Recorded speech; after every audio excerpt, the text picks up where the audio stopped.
तो सीधा इसके बीच आपको लिए चलते हैं केरल के हरिपद में, जहां पर सीएम योगी आदित्यनाथ पहुंचे हुए हैं।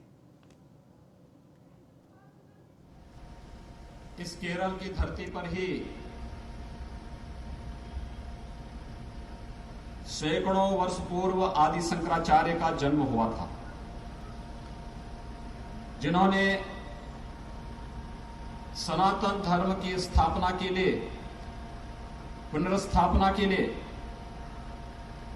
पूरे देश के अंदर भ्रमण किया था। और केरल की वह धरती है जो सनातन धर्म की प्रेरणा स्थली बनी, और जहां पर आदि शंकराचार्य ने जहां से धर्म जागरण का जो अभियान प्रारंभ किया, देश के 4 कोनों में 4 पीठों की स्थापना करके भारत की सनातन आस्था के आधार स्तंभ वे बन पाए। श्री नारायण गुरु ने केरल की धरती से सामाजिक समता का जो भाव जागृत किया, आज भी वह हमें एक नई प्रेरणा प्रदान कर रहा है।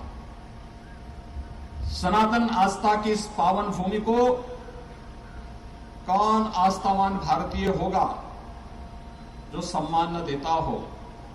और आप भारतीय जनता पार्टी और एनडीए से जुड़े हुए जितने भी एलाइज हैं, मैं उन सबको केरल के अंदर एक लंबे संघर्ष के उपरांत आज आप जिस स्थिति में पहुंचे हैं, आपके संघर्ष को अभिनंदन करता हूं, स्वागत करता हूं। കേരളം എന്ന് പറയുന്നത് ശ്രീ ആദിശങ്കരാചാര്യന്റെ ജന്മനാടാണ്. അദ്ദേഹം സനാതനധർമ്മത്തിന് വേണ്ടിയിട്ട്, സനാതനധർമ്മം സ്ഥാപിക്കുവാൻ വേണ്ടിയിട്ട് അദ്ദേഹം ഭാരതമൊട്ടാകെ അദ്ദേഹം യാത്ര ചെയ്തു.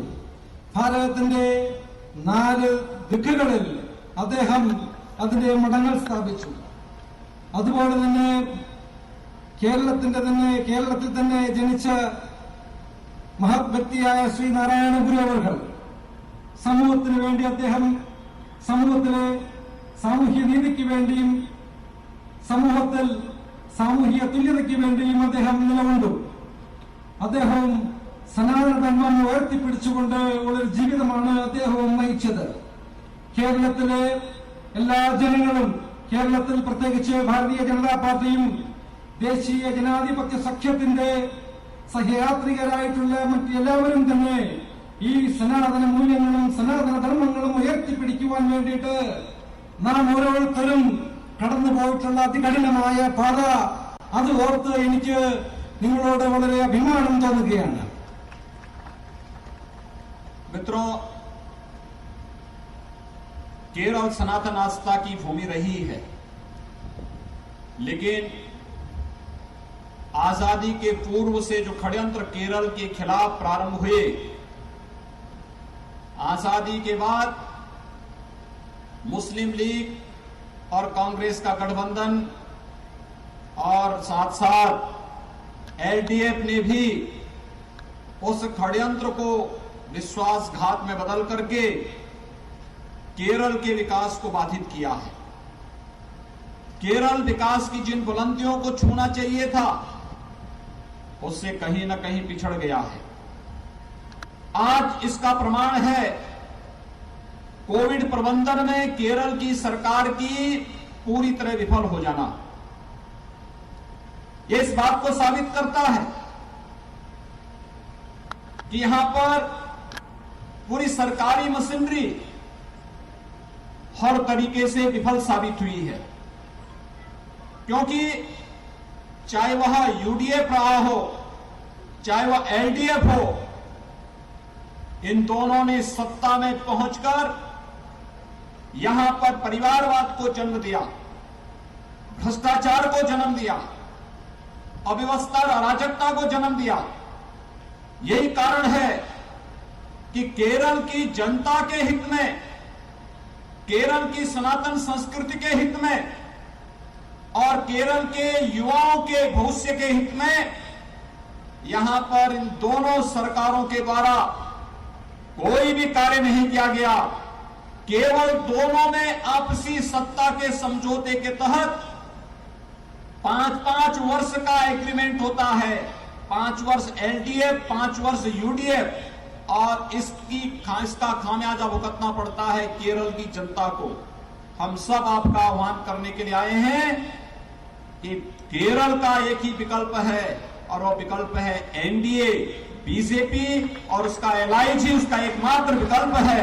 उस विकल्प पर विश्वास करते हुए उसे सहयोग देने की आवश्यकता है। കേരളം എക്കാലവും സനാതനധർമ്മത്തിന്റെ പാതയിൽ കൂടെ കടന്നുപോയ ഒരു പ്രദേശമാണ്. പക്ഷേ സ്വാതന്ത്ര്യം കിട്ടിയതിനു ശേഷം കേരളത്തിൽ മാറി മാറി ഭരിച്ച ഇടത് വലത് കക്ഷികൾ കേരളത്തിന്റെ വളർച്ചയെ പിന്നോട്ടടിക്കുകയാണ് ചെയ്തിട്ടുള്ളത്. അവർ മുസ്ലിം ലീഗിനെയും മറ്റ് വർഗീയ കക്ഷികളെയും കൂട്ടുപിടിച്ചുകൊണ്ട് കേരളത്തിന്റെ വളർച്ചയെ അവർ പിന്നോട്ടടിച്ചു. ഇവിടെ അതിന്റെ ഫലമായിട്ട് കേരളത്തിൽ സർക്കാരിന്റെ മിഷനറികൾ, സർക്കാരിന്റെ വ്യവസ്ഥകൾ ഇവിടെ പരാജയപ്പെട്ടൊരവസ്ഥയാണ് നാം കാണുന്നത്. അത് ഏറ്റവും വലിയൊരു ഉദാഹരണമാണ് കോവിഡ് കാലത്ത് കേരളത്തിന്റെ പരാജയം.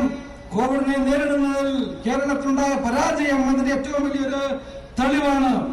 കേരളത്തിൽ യുവാക്കളെ വഞ്ചിക്കുന്ന, ചെറുപ്പക്കാരെയും പുതുതലമുറയും വഞ്ചിക്കുന്ന ഒരു സമീപനമാണ്, ഒരു രീതിയാണ് കേരളത്തിൽ 5 വർഷം മാറി മാറി ഭരിക്കുന്ന ഇടതുപക്ഷ ജനാധിപത്യ മുന്നണിയും വലതുപക്ഷ ജനാധിപത്യ മുന്നണിയും കൈക്കൊണ്ടിരിക്കുന്നത്. ഈ രണ്ടു കൂട്ടരും അവരവരുടെ സ്വജനപക്ഷപാതവും അവരുടെ സ്വന്തം താല്പര്യങ്ങൾക്ക് വേണ്ടി മാത്രമാണ് നിലകൊള്ളുന്നത്. കേരളത്തിലെ ജനങ്ങൾക്ക് വേണ്ടി അവർ നിലകൊള്ളുന്നില്ല. ഇതിന് ഒരു മോചനമുണ്ടാകാൻ വേണ്ടിയിട്ട്, കേരളത്തിലെ മുന്നോട്ട് നയിക്കുവാൻ വേണ്ടിയിട്ട്, കേരളത്തിലെ ജനങ്ങൾക്ക് ഒരു നല്ല ഒരു ഭാവി നൽകുവാൻ വേണ്ടിയിട്ട് ഭാരതീയ ജനതാ പാർട്ടിക്കും ദേശീയ ജനാധിപത്യ സഖ്യത്തിനും മാത്രമേ സാധിക്കൂ. അതുകൊണ്ട് ദേശീയ ജനാധിപത്യ സഖ്യത്തിനെയും ഭാരതീയ ജനതാ പാർട്ടിയെയും അധികാരത്തിൽ കൊണ്ടുവരണമെന്ന് ഞാൻ നിങ്ങളോട് അഭ്യർത്ഥിക്കുകയാണ്. मित्रों, सनातन आस्था की ये भूमि लगातार केरल के वासियों के साथ विश्वासघात की भूमि बनती जा रही है। कांग्रेस और मुस्लिम लीग का जो गठबंधन है और इसके साथ ही पीएफआई और एसडीपीएफ किस प्रकार के षड्यंत्रों में लिप्त हैं, ये किसी से छुपा हुआ नहीं है। लगातार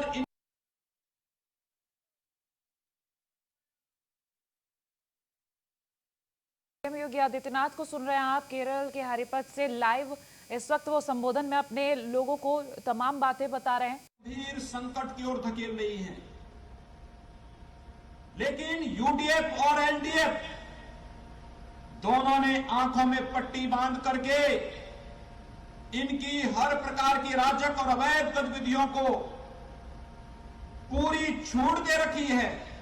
यही कारण है ना यूडीएफ की सरकार और ना एलडीएफ की ही सरकार एंटी लव जिहाद का कोई कानून केरल के अंदर बनाने में पूरी तरह विफल नहीं है। उत्तर प्रदेश के अंदर हमारी सरकार ने एंटी लव जिहाद का एक्ट बना करके आज उत्तर प्रदेश के अंदर लागू कर दिया है। आखिर ये कानून केरल के अंदर क्यों लागू नहीं हो सकता, जबकि इसमें टारगेट किया जा रहा है। इस सब के बावजूद 2009 में केरल हाई कोर्ट ने स्वयं भी लव जिहाद पर चिंता व्यक्त करते हुए केरल की तत्कालीन सरकार को इस बारे में निर्देशित किया था कि लव जिहाद के खिलाफ कोई प्रभावी कानून बनाए।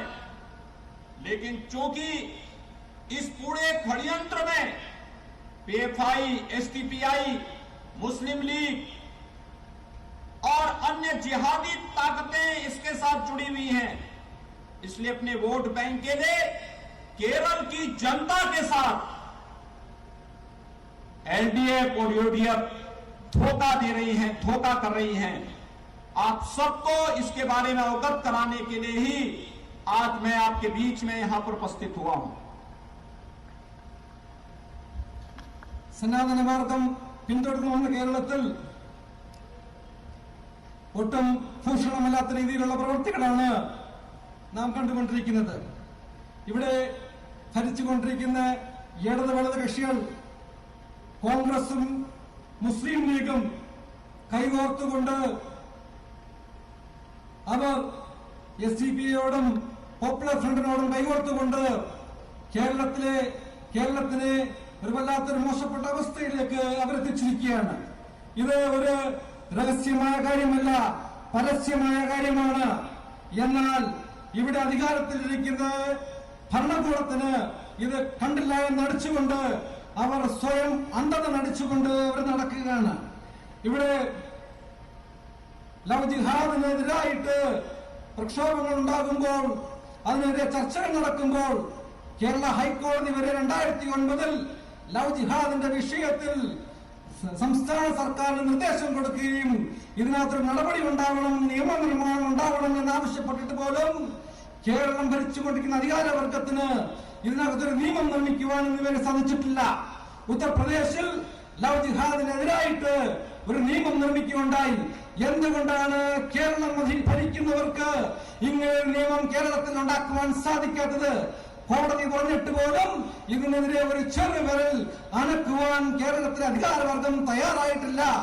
അതിനെതിരെ, ഇത്തരം അനീതികൾക്കെതിരെ, ഇത്തരം ചെയ്തികൾക്കെതിരെ ഒന്ന് നിങ്ങളെ ഉണർത്തുവാൻ വേണ്ടിയാണ് ഞാൻ ഇവിടെ ഇന്ന് നിങ്ങളുടെ മുമ്പിൽ വന്നിരിക്കുന്നത്.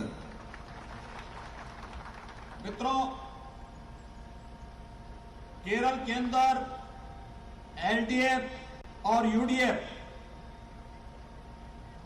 इनमें प्रतिस्पर्धा विकास को लेकर के नहीं, बल्कि इनकी प्रतिस्पर्धा भ्रष्टाचार को लेकर के है। सत्ता में लूट खसोट करना, सत्ता का दुरुपयोग करना, केंद्र शासन की ओर से आने वाली विकास की योजनाओं को अपने स्वयं के हितों के लिए, अपने स्वयं के कैडर के हितों के लिए लगा देना और केरल की जनता को उन योजनाओं से वंचित करना, ये इनकी पहचान बन चुकी है। अब केरल में तो कुछ नया भी देखने को मिल रहा है।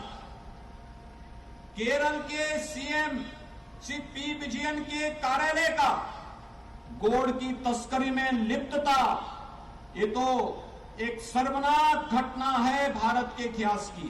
और इसीलिए आप सबको अवगत कराने के लिए आए हैं कि केरल का हित न तो UDF कर पाएगा, न LDF कर पाएगा। केरल को विकास की बुलंदियों तक पहुंचाने के लिए, केरल के युवाओं को रोजगार देने के लिए, केरल की मातृशक्ति के सम्मान के लिए और केरल के किसानों के उत्थान के लिए, केरल के मछुआरा समुदाय की आजीविका को सुरक्षित करने के लिए केवल और केवल NDA एकमात्र विकल्प है। और NDA के साथ आप सबको जोड़ने का आह्वान करने के लिए ही आज NDA के प्रत्याशी के पक्ष में आप सबसे अपील करने के लिए मैं आपके बीच में यहां पर उपस्थित हुआ हूं। കേരളത്തിൽ LDF-ഉം UDF-ഉം തമ്മിൽ ഒരു ശക്തമായ അന്തർധാര നിലനിൽക്കുന്നു. ഈ അന്തർധാര കേരളത്തിനെ മുന്നോട്ട് നയിക്കുക എന്നുള്ളതല്ല, കേരളത്തിന്റെ വികസനമല്ല ഈ അന്തർധാരയുടെ ഉദ്ദേശം. മറിച്ച് ഈ അന്തർധാര, ഈ കൂട്ടുകെട്ടിന്റെ ഉദ്ദേശം കേരളത്തിനെ കൊള്ളയടിക്കുക എന്നുള്ളത് മാത്രമാണ്. കേരളത്തിന്റെ വികസനം പിന്നോട്ടടിക്കുക, കേന്ദ്രത്തിൽ നിന്നും വരുന്ന എല്ലാ ഫണ്ടുകളും, സാധാരണക്കാർക്ക് വേണ്ടിയുള്ള എല്ലാ ഫണ്ടുകളും അവർ സ്വന്തം ആവശ്യത്തിന് വേണ്ടിയിട്ടും പാർട്ടിക്കാരുടെ ആവശ്യങ്ങൾക്ക് വേണ്ടിയിട്ടും കുടുംബക്കാർക്ക് വേണ്ടിയിട്ടും ഉപയോഗിച്ചുകൊണ്ട് കേരളത്തിലെ ജനങ്ങൾക്ക് ഇത് ലഭ്യമാക്കാതെ ഉള്ളൊരു പ്രവൃത്തിയാണ് നാം ഇവിടെ കണ്ടുകൊണ്ടിരിക്കുന്നത്. യുവാക്കൾക്ക് ഒരു ഭാവിയില്ലാത്തൊരവസ്ഥ, വളരെ ലജ്ജാകരമായ ഒരവസ്ഥയാണ് കേരളത്തിൽ നടന്നുകൊണ്ടിരിക്കുന്നത്. കേരളത്തിന്റെ മുഖ്യമന്ത്രിയുടെ ഓഫീസ് തന്നെ സ്വർണ്ണക്കടത്തിൽ പെട്ടിരിക്കുന്നു. ഇത് ഇത്തരമൊരു സംഭവം കേരളത്തിൽ വളരെ ലജ്ജാകരമായ ഒരു അവസ്ഥയാണ് ഉണ്ടായിരിക്കുന്നത്. ഇവിടെ കേരളത്തിലെ ജനങ്ങൾക്ക്, യുവതലമുറയ്ക്ക് ജോലി ലഭിക്കുവാൻ വേണ്ടിയിട്ട് നമ്മുടെ അമ്മമാർക്കും നമ്മുടെ സഹോദരികൾക്കും സുരക്ഷ ഉറപ്പാക്കുവാൻ വേണ്ടിയിട്ട് നമ്മുടെ കർഷകർക്ക് അവരുടെ ഭാവി ഉറപ്പാക്കുവാൻ വേണ്ടിയിട്ട് മത്സ്യത്തൊഴിലാളികളുടെ ഭാവി ഉറപ്പാക്കുവാൻ വേണ്ടിയിട്ട് ഒരൊറ്റ മാർഗം മാത്രമേ ഉള്ളൂ. ദേശീയ ജനാധിപത്യ സഖ്യം മാത്രമേ അതിന് പരിഹാരമായിട്ടുള്ളൂ. ദേശീയ ജനാധിപത്യ സഖ്യവും BJPയുമാണ് അതിനുള്ള പരിഹാരം. भाइयों बहनों, आज केरल की जो आवश्यकताएं हैं, यहां के युवाओं को रोजगार चाहिए, लेकिन केरल की पब्लिक सर्विस कमीशन LDF सरकार के भ्रष्टाचार का अड्डा बन चुका है. यहां पे नौकरी योग्यता के आधार पर नहीं, बल्कि वह LDF के कैडर को रोजगार बांटने का एक माध्यम बन गया है. कई केरल के युवाओं को आत्महत्या करने के लिए मजबूर होना पड़ा है. ये चीजें बताती हैं कि भ्रष्टाचार किस कदर तक यहां के युवाओं को डिप्रेशन में डाल रहा है. लेकिन केरल की LDF सरकार इस ओर से आंखें मूंदी हुई हैं. उसे युवाओं की चिंता नहीं है, उसे केरल में महिलाओं की चिंता नहीं है, उसे केरल में यहां के मछुआरा समुदाय की चिंता नहीं है, और उसे केरल के अंदर केरल के किसानों की भी चिंता नहीं है.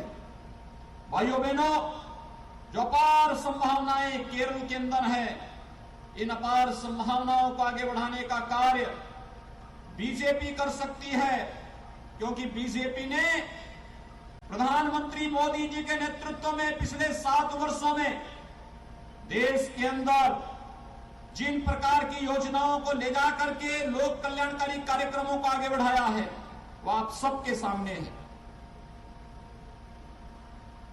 കേരളത്തിലെ ജനങ്ങൾ ആഗ്രഹിക്കുന്നത്, യുവതലമുറ ആഗ്രഹിക്കുന്നത് തൊഴിലാണ്. എന്നാൽ ഈ തൊഴിൽ നൽകേണ്ട പബ്ലിക് സർവീസ് കമ്മീഷൻ PSC എന്ന് പറയുന്ന സ്ഥാപനം യുവാക്കൾക്ക് തൊഴിൽ നൽകുന്നില്ല. മറിച്ച് ആർക്കാണ് തൊഴിൽ നൽകുന്നത്?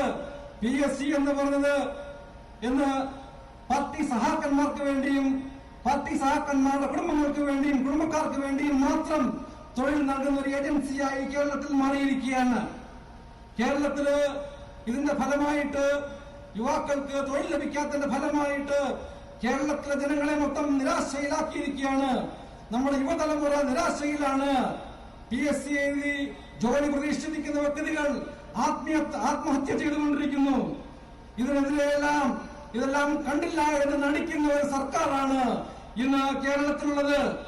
നേരത്തെ പറഞ്ഞതുപോലെ നമ്മുടെ അമ്മമാരുടെയും സ്ത്രീകളുടെയും സുരക്ഷയ്ക്ക് വേണ്ടി, നമ്മുടെ മത്സ്യത്തൊഴിലാളികളുടെ സുരക്ഷയ്ക്ക് വേണ്ടിയിട്ട്, പാടത്ത് പണിയെടുക്കുന്ന കൃഷിക്കാരുടെ സുരക്ഷയ്ക്ക് വേണ്ടിയിട്ട്, അവരുടെ തലമുറകളുടെ നന്മയ്ക്ക് വേണ്ടിയിട്ട് ഇവരൊന്നും ചെയ്യുന്നില്ല.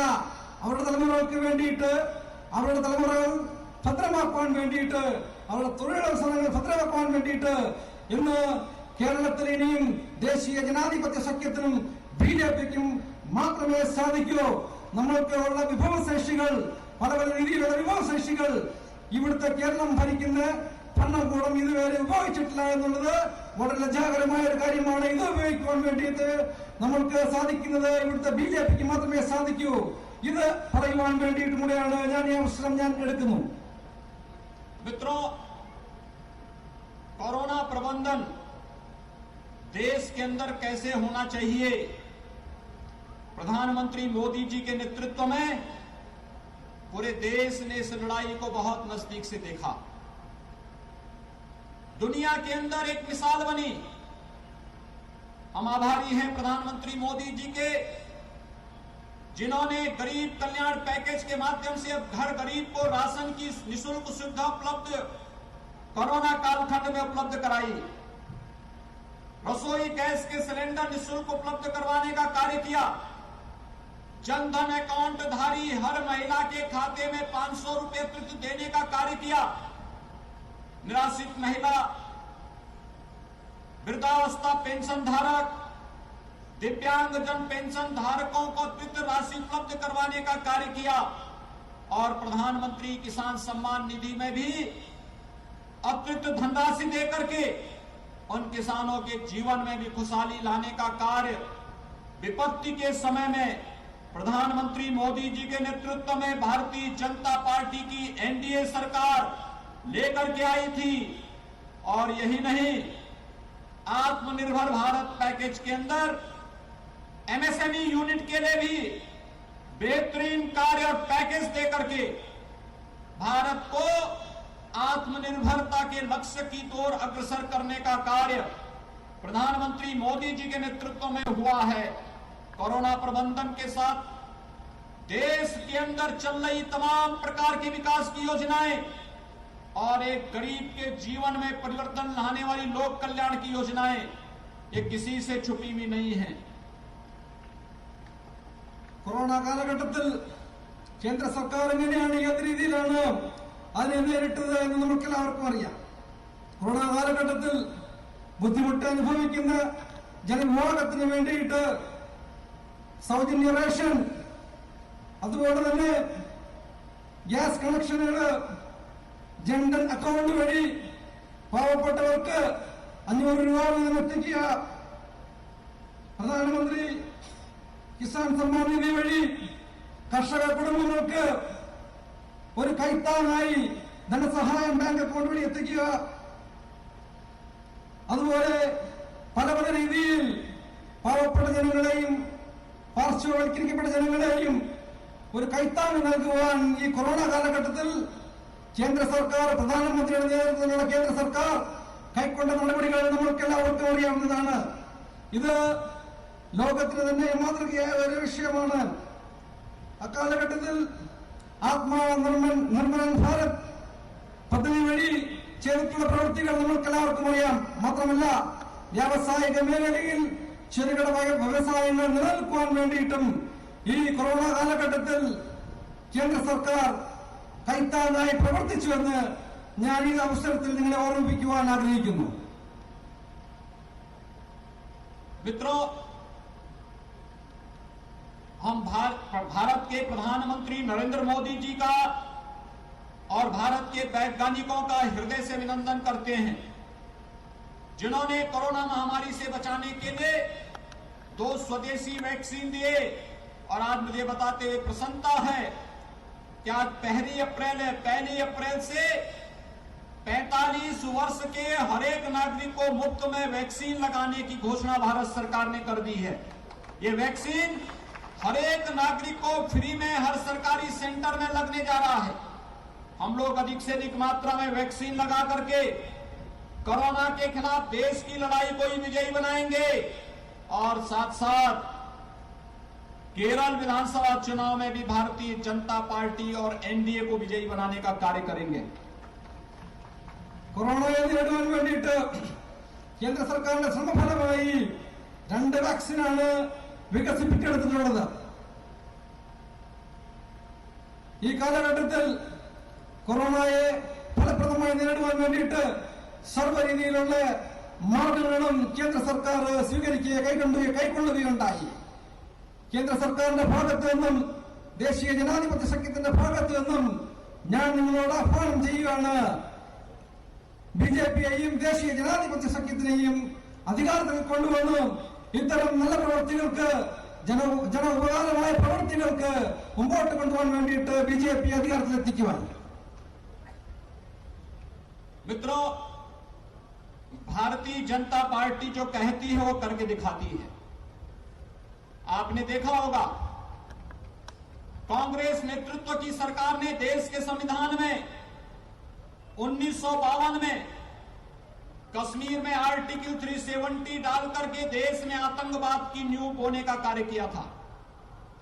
लेकिन भारतीय जनता पार्टी नेतृत्व की एनडीए सरकार मोदी जी के नेतृत्व में आर्टिकल 370 को समाप्त करके आतंकवाद को हमेशा के लिए समाप्त कर दी है। आज अगर केरल का नौजवान भी चाहेगा तो जम्मू कश्मीर के अंदर अपना आवास ले सकता है, कोई उन्हें रोक नहीं सकता। और जम्मू कश्मीर विकास की मुख्य धारा के साथ जुड़ करके तेजी के साथ आगे बढ़ा है।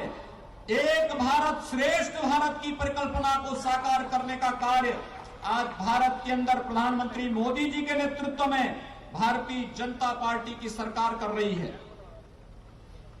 എല്ലാവർക്കും അറിയാവുന്ന കാര്യമാണ് ഭാരതീയ ജനതാ പാർട്ടി എന്ന് പറയുന്നു അത് ചെയ്യുവാൻ പ്രാപ്തിയുള്ള ഒരു പ്രസ്ഥാനമാണെന്നുള്ളത്. ഭാരതീയ ജനതാ പാർട്ടി പറയുന്ന കാര്യങ്ങൾ ചെയ്തിരിക്കും. കശ്മീരിന്റെ കാര്യത്തിൽ ഭരണഘടനയുടെ 307 അനുച്ഛേദം നിലനിൽക്കണമെന്ന് 1992 അന്ന് ഭരിച്ചിരുന്നവർ അത് പറഞ്ഞപ്പോൾ അത് മാറണമെന്ന് നാം പറഞ്ഞിരുന്നു. അത് 307 അനുച്ഛേദം നാം മാറ്റിക്കൊണ്ട് നമ്മുടെ വാക്ക് നാം പാലിച്ചു. ഇന്ന് ഇന്ത്യയിലുള്ള ഏതൊരു ചെറുപ്പക്കാരനും ഏതൊരു വ്യക്തിക്കും കശ്മീരിന് ഭൂമി വാങ്ങാവുന്ന ഒരവസ്ഥയാണ്. ഭാരതീയ ജനതാ പാർട്ടി പറഞ്ഞ കാര്യങ്ങൾ, ഇലക്ഷന് മുമ്പായി പറഞ്ഞ കാര്യങ്ങൾ ഓരോന്നായി ചെയ്തുകൊണ്ടിരിക്കുകയാണ്, ചെയ്ത് തെളിയിച്ചുകൊണ്ടിരിക്കുകയാണ്. ഇന്ന് ഭാരതീയ ജനതാ പാർട്ടിയും ദേശീയ ജനാധിപത്യ സഖ്യവും ആഗ്രഹിക്കുന്നത് ഒരൊറ്റ ഇന്ത്യ, ഒരൊറ്റ ഭാരതം, ഒരൊറ്റ ജനത എന്നുള്ളതാണ്. मित्रों, कांग्रेस नेतृत्व में तुष्टीकरण की राजनीति आजादी के बाद से ही प्रारंभ हो गई थी और यही कारण रहा कि कांग्रेस ने देश की समस्याओं को सुलझाने की बजाय उलझाने का कार्य किया। अयोध्या में श्री राम जन्मभूमि पर मर्यादा पुरुषोत्तम भगवान श्री राम का भव्य मंदिर का निर्माण हो, कांग्रेस और उसके सहयोगी दल कभी नहीं चाहते थे कि यह कार्य हो। लेकिन जब देश की जनता ने प्रधानमंत्री मोदी जी पर विश्वास किया, प्रधानमंत्री बनने के बाद उन सभी समस्याओं का समाधान करते हुए, अवरोधों को समाप्त करते हुए अयोध्या में भगवान श्री राम के भव्य मंदिर के निर्माण का कार्य तेजी के साथ प्रारंभ हो चुका है। और मैं अभिनंदन करूंगा केरल के सभी नागरिकों का जिन्होंने राम जन्मभूमि मंदिर निर्माण के लिए समर्पण निधि में भारी संख्या में सहयोग करके राम मंदिर निर्माण के कार्यक्रम में अपना योगदान दिया है। मैं इसके लिए आप सबका हृदय से अभिनंदन करता हूं, उत्तर प्रदेश वासियों की ओर से आभार भी व्यक्त करता हूं। സ്വാതന്ത്ര്യ സമയം മുതൽ തന്നെ കോൺഗ്രസ് സ്വീകരിച്ചിരിക്കുന്നത് പ്രീണനത്തിന് നയമാണ്. അയോധ്യയിൽ രാമജന്മഭൂമി ക്ഷേത്ര വിഷയത്തിൽ ഒരു പരിഹാരം ഉണ്ടാവണമെന്ന് കോൺഗ്രസ് ഒരു കാലത്തും ആഗ്രഹിച്ചിരുന്നില്ല.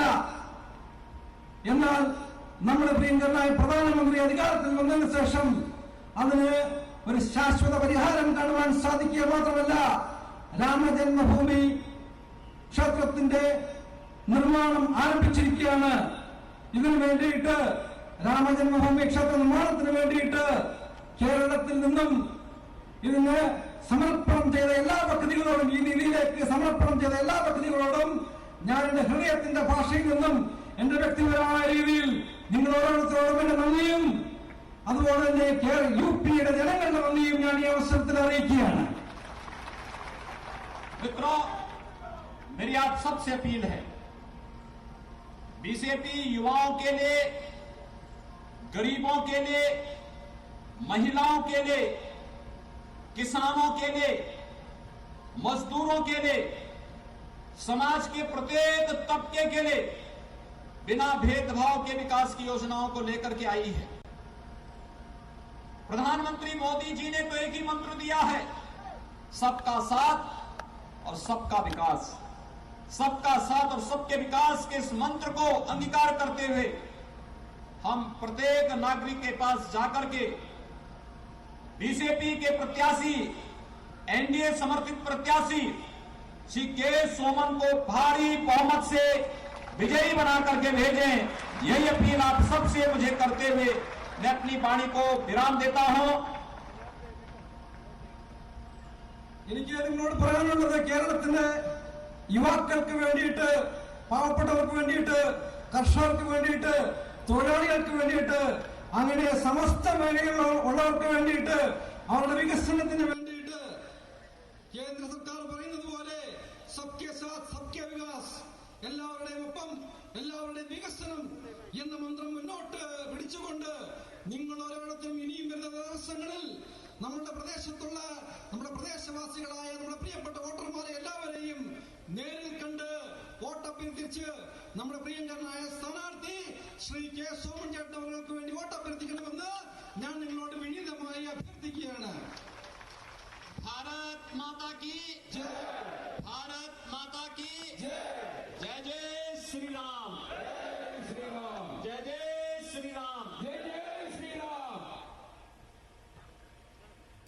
तो सीएम योगी आदित्यनाथ केरल में हरिपत जगह जहां पर जनसभा संबोधित कर रहे थे, जहां उन्होंने केरल की धरती को नमन करते हुए अपनी बातों की शुरुआत की और साथ ही उन्होंने कहा केरल की धरती पर आदि शंकराचार्य का जन्म हुआ और साथ ही उन्होंने विकास को लेकर बात की, जैसे कि यूपी के विकास को लेकर उन्होंने वहां तमाम बातें रखी। कहा सबका साथ सबका विकास की तर्ज पर यहां भी विकास हो, युवाओं के हित के लिए काम होगा। कोरोना संक्रमण की रोकथाम में केरल सरकार फेल साबित हुई है और ऐसे में जाहिर सी बात है कि आगे विकास हो, आगे लोगों के हित में काम हो, तो उसके लिए जरूरी है कि आप अपना वोट सही जगह दें। तो वोट को लेकर उन्होंने कहा कि जब मतदान हो तो आप बीजेपी प्रत्याशी को विजयी बनाएं भारी मतों से। ऐसे में विकास को लेकर कई बातें कही। केरल में लव जिहाद के लिए कानून नहीं है, यूपी में लव जिहाद के लिए कानून है, तो यूपी में हुए विकास की तर्ज पर केरल में अपना संबोधन रखा। सीएम योगी आदित्यनाथ ने केरल की सरकार को लेकर उन्होंने तमाम बातें कही, चाहे फिर वो महिलाओं की सुरक्षा को लेकर कही हो या फिर पीएफआई की अराजक गतिविधियों को, केरल में मिली छूट को लेकर बात कही हो, केरल की सीएम ऑफिस गोल्ड तस्करी में शामिल, ये भी उन्होंने बात कही और साथ ही उन्होंने ये भी कहा कि केरल की सरकारों ने जनता के साथ छल किया है। तमाम बातें कही उन्होंने और साथ ही उन्होंने ये भी कहा कि जिस तरीके से केरल में तस्वीरें सामने आती, उन तस्वीरों को बदलने का वक्त आ गया है।